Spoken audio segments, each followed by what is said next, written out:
Raiders is a team that we don't care for. Something Broncos with Laurie Lattimore-Volkmann, Jess Place, and Tim Lynch. Yes, my master. Get involved in the conversation at milehighreport.com. Incomplete.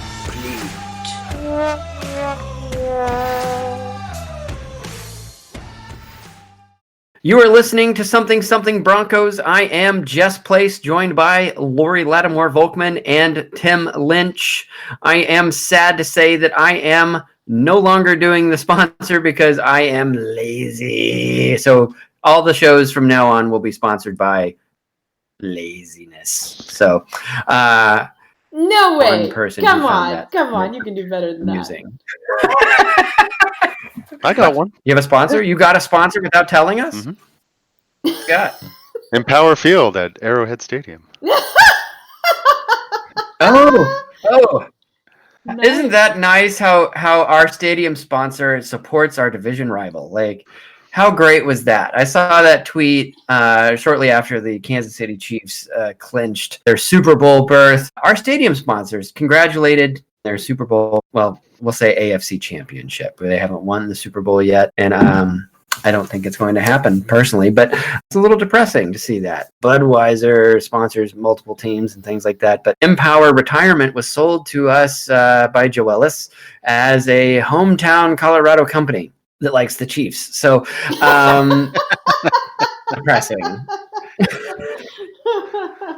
Or a hometown Colorado company that supports multiple football teams and could give a rat's ass about the Denver Broncos and their rivalry. Get your retirement planning with them today. Or not. Or not. I don't know. It's just depressing. Or protect your tweets so only, Chiefs fans can see them. I think everyone's overreacting over it. It is odd that they would be that tone deaf that they sponsor Field to the biggest rival of the Chiefs. They're a proud partner. What are you going to do? I guess. Yeah. Hashtag. Proud. Chiefs Kingdom. Yeah, I know, right? Why not just, Chiefs Kingdom Empower Field at Mile High? Why not? So that was depressing. Also, as depressing is the fact that they're even going to the Super Bowl. I was really hoping that Derrick Henry would run for 3 million yards and Ryan Tannehill would be... It is what it is. The Chiefs are going to the Super Bowl. They're going to play the San Francisco 49ers, or as I like to call them, the NFC Broncos, with Shanahan the Younger and John Lynch, Ring of Famer, as general manager. You got Emmanuel Sanders. You got Ben Garland, who is playing. You might remember Ben Garland as the practice squad player for, I think, 15 years. He was on the practice squad for 15 years. There's a lot of Broncos interest with the 49ers outside of the fact that we absolutely hate the Chiefs. So do we have any thoughts? No, I'm good. Tim's done. That was enough. Tim's already done. As a blogger, that might be lethal. I don't know. I'll see you in March. Okay, so Laurie, what do you have on the game? On the matchup, you have thoughts? I am just praying that Shanahan works his magic and figures out a way to neutralize Patrick Mahomes, because that guy is too good. But if there is a mastermind out there who can maybe figure out a way around him, hopefully it's Kyle Shanahan. Well, here's my prediction. Shanahan will be up 28-3, and then Mahomes will win 51-28. He'll be up 28-3 in the fourth, and then lose. It's my sincere hope that they Shanahan him the trophy at the end of the Super Bowl. Shanahan, got to Shanahan it to him. Yeah. Dad joke number one. Okay, I'm done. Right, we were all rooting for the Titans. Oh, of course. Oh, my goodness. Definitely, yes. I never even turned on the game. I already knew who's going to win. You've been so fatalistic about this, Tim. You're just like, oh, the Chiefs are going to win. My life is over. Like, why don't you become a 100% Chiefs fan for the next 2 weeks, and then maybe they'll lose, because history is not on the Chiefs' side. Listen. I wish to God the Broncos had drafted Patrick Mahomes over Garrett Bowles, okay? There isn't a day goes by where I don't think about the decisions that were made in 2017 that has brought us to this point. But hey, what are you going to do? Elway needed a left tackle, and Garrett Bowles was a third-round graded talent, and because there were no talented left tackles, he was a first-rounder. So let's go. Well, Hold on.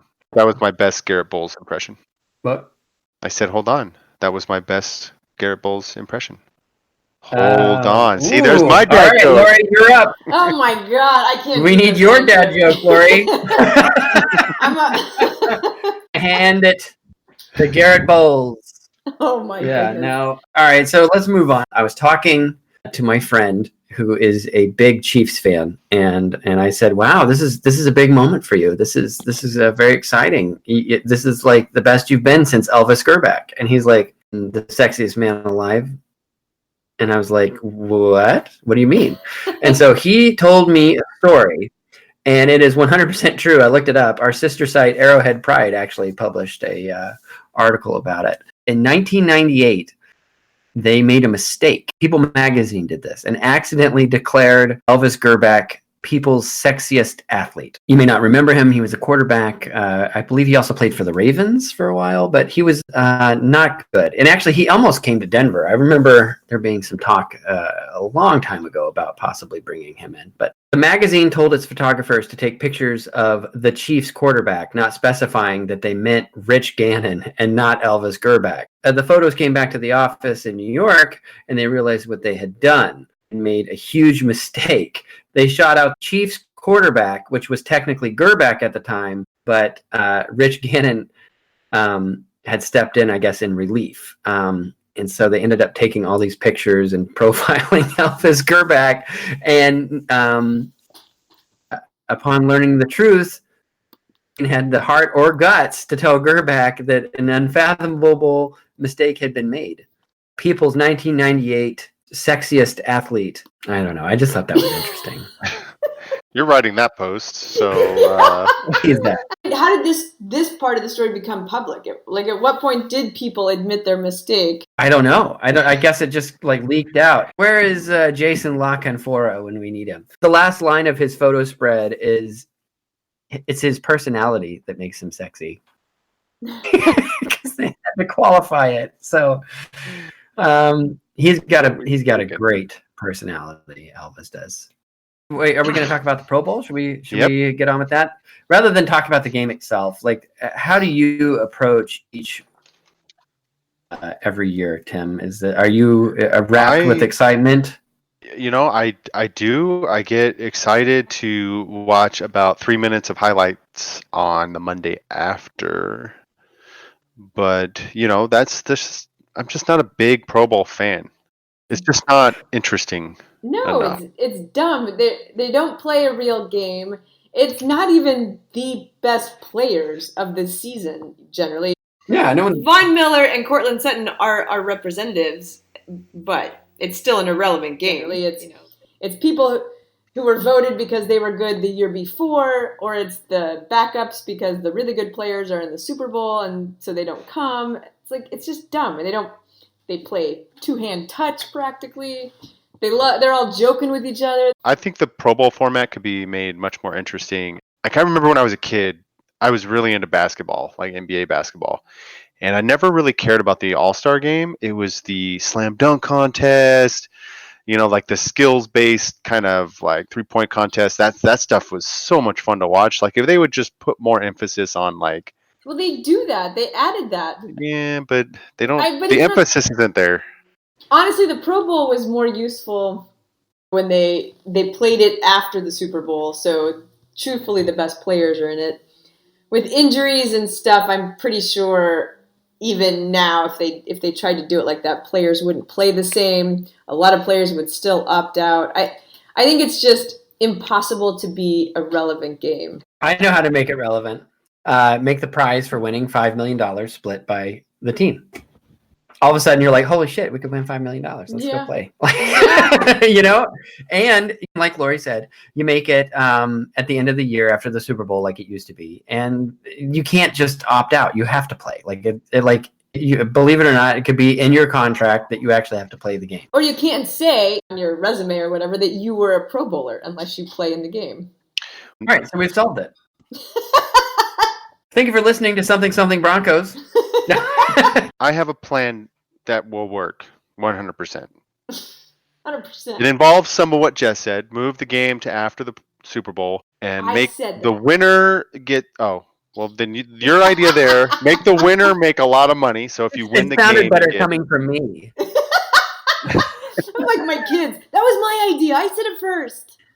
And then I think the biggest thing is like make it like a championship. Like you get a freaking ring, like a Super Bowl ring, but like just as slick. And also just, I don't know, just you got to make it not be a popularity contest because so many people get in there that just aren't good.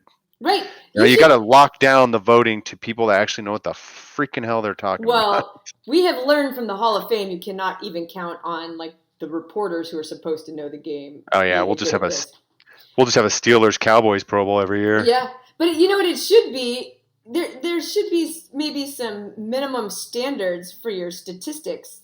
The thing is, players love to tout that they were on, that they were named to the Pro Bowl. They love to say that. And frankly, it becomes a big deal for the Hall of Fame because we all say he was an 8-time Pro Bowler. He's a 4-time Pro Bowler. Anybody who gets on the first team and second team All Pro list gets the Pro Bowl nod. I mean, it's just like the Hall of Fame voting. It's the AP Associated Press All Pro voting, but I mean that to me holds more weight than the freaking Pro Bowl roster. The fact that it has partially to do with how many times you retweet somebody's name, which is dumb. That's so dumb.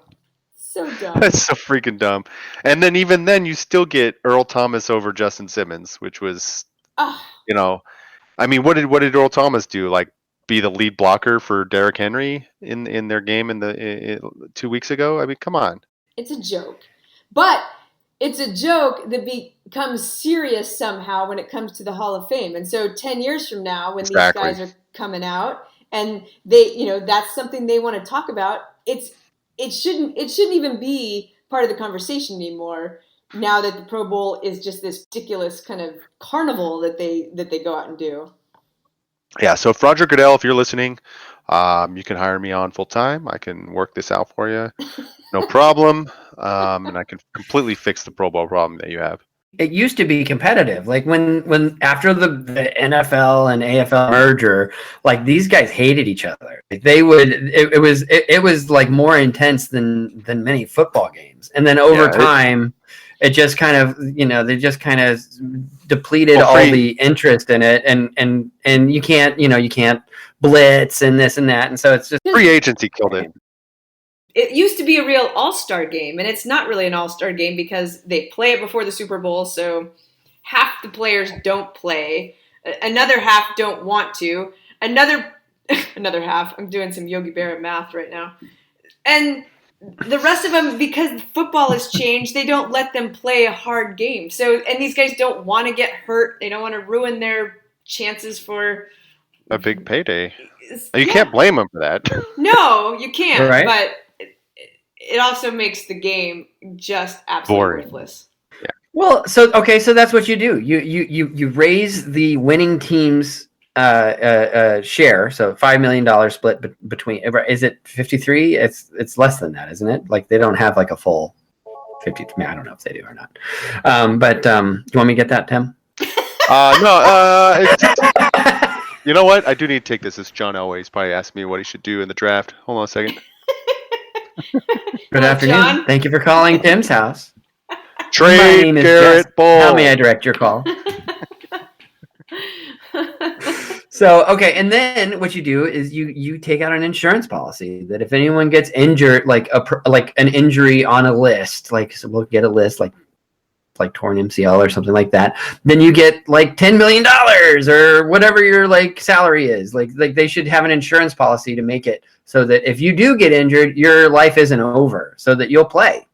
Right. I mean, this is a problem that can be fixed. I don't know if they really want to. Unfortunately, it's the kind of problem that you have to actually pay the players to solve. And as we've seen from the NFL, they don't really like to do that. So no, they want to just get the money they can from the event, and that's it. So then I propose, fine, if you want to have it be worthless, great. Then it's got to stop being part of the Hall of Fame criteria because it's then stop calling it the Pro Bowl. Just call it like the end of year game. Like the two-hand touch, everybody gets to play orange slices at the end game. Yeah. Like, I don't know. Or just like a celebrity football event, because There that's what you go to the event as a fan. You're just there to get autographs, and it's like a celebrity autograph event. Call it the Celebrity Bowl. There you go.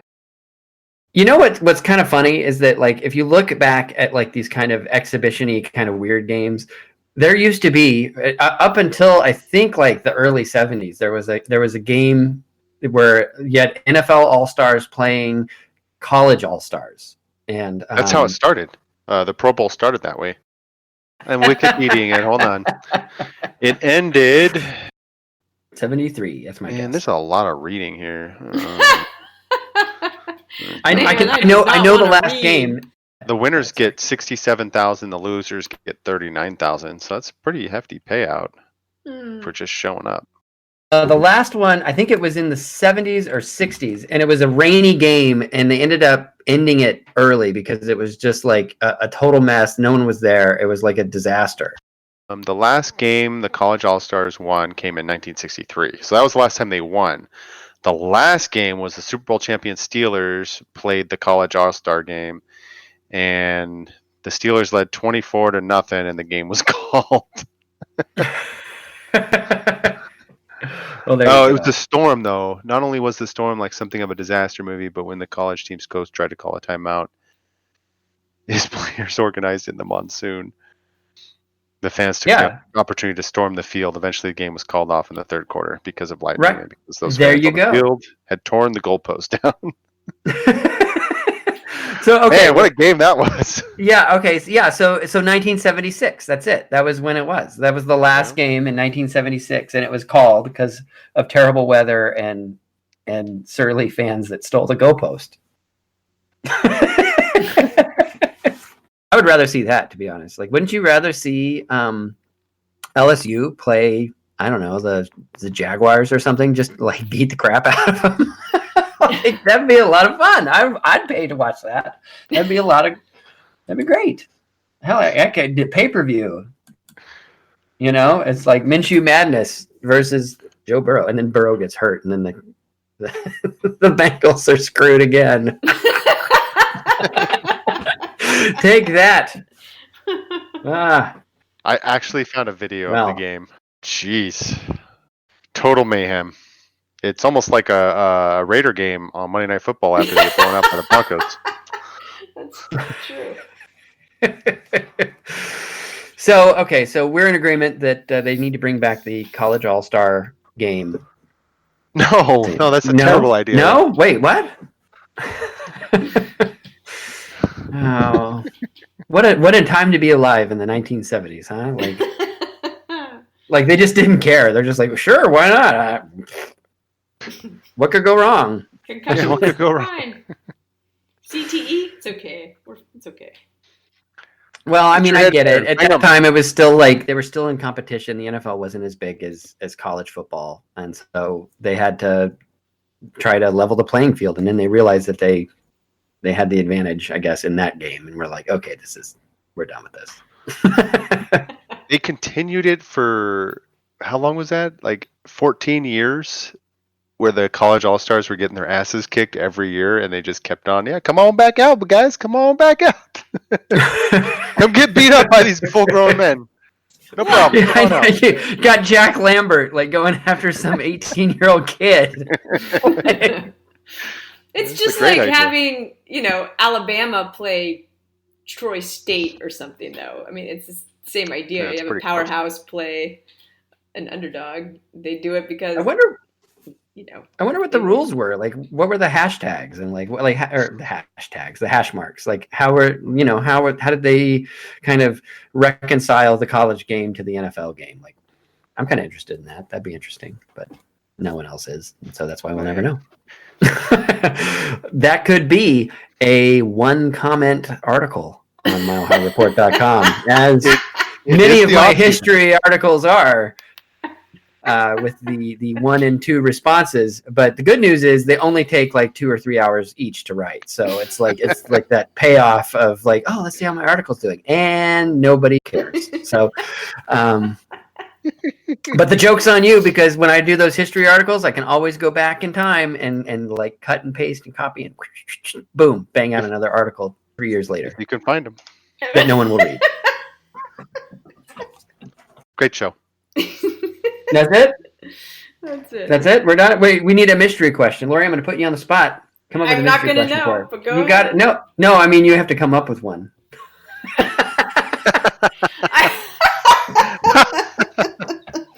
It can be anything. When was the last time the Chiefs won the Super Bowl? Vikings and Chiefs. The last year the AFL was in existence. They were an 2043. AFL patch there on their shoulder. So technically, they haven't won the Super Bowl because it wasn't called the Super Bowl when they won the game. No, they won Super Bowl 4. So 4 is after 3. So that is still. What finger is that you're showing me? It might be my middle one. Is that the? Might is be. that? Wait. It was that finger. Yes, it was. Yes, it was. Oh my God. Yeah. So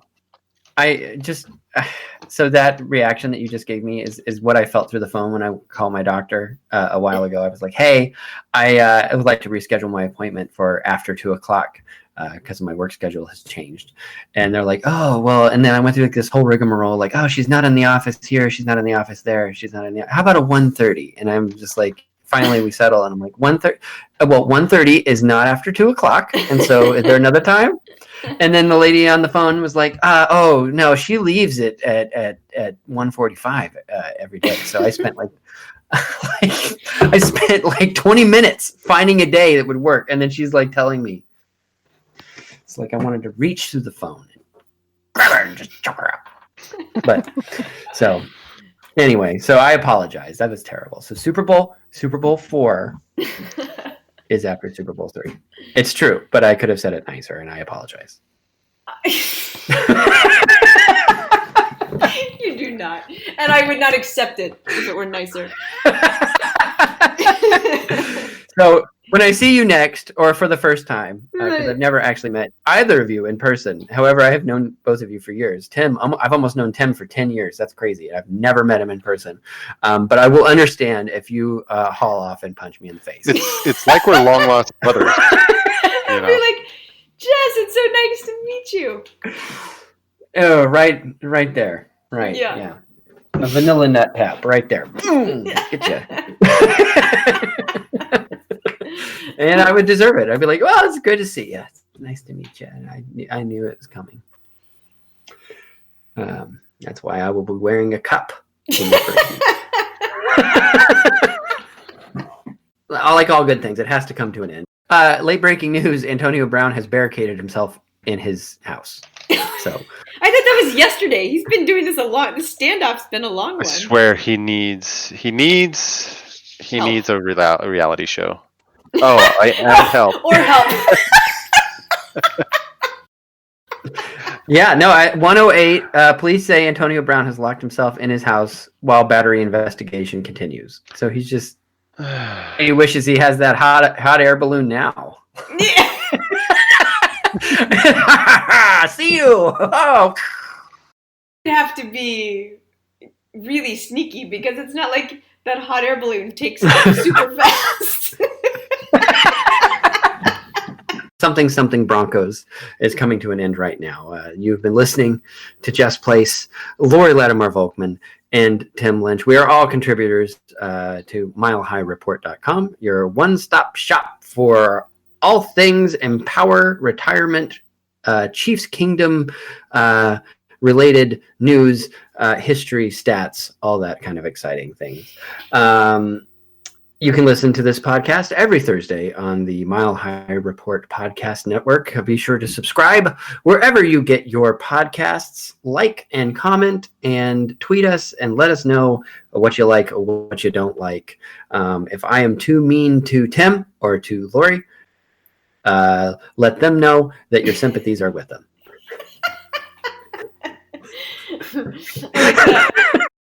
A correction on the reporting of the foul. Both fouls were on the kicking team. Pro Bowl is dumb, though. Nobody cares about the Pro Bowl. It's irrelevant as anything. We care. We're doing a podcast about it. Well, that's what we should do. I think we should do more about the Senior Bowl. Because that's at least talking about players. I don't know anything about I don't know anything about this. I don't either. We don't have to talk long. We can talk about the Pro Bowl. We talk about Kansas City, and we talk about the Senior Bowl. Okay, we'll let Laurie talk about the Senior Bowl. Cushionberry. What about coordinating? Listen, Cushionberry's a center, and that would be good, right? Because then we could move Connor McGovern. He's not going to be with the Broncos. You don't think so? Anyway, there's some rumors that Munchak might not want him back. Oh, well, so then Cushionberry might be even more important. Yeah. And Kinlaw is a defensive tackle who apparently is very impressive. And KJ Hill's a wide receiver. I Googled them all before. When you mentioned Senior Bowl, I was like, God damn it, I have to go Google some people now. Yeah, that's right. So, all right. So Laurie will give her Senior Bowl report. And uh-oh, everyone's breaking up. I've lost everybody. Can you guys hear me? I can hear you. I don't think anyone's breaking up. Jess Place. Earth to Jess, and he's gone. You've been listening to Something Something Broncos, a feature of MileHighReport.com with Laurie Lattimore-Volkmann, Jess Place, and Tim Lynch. Get involved in the conversation at MileHighReport.com.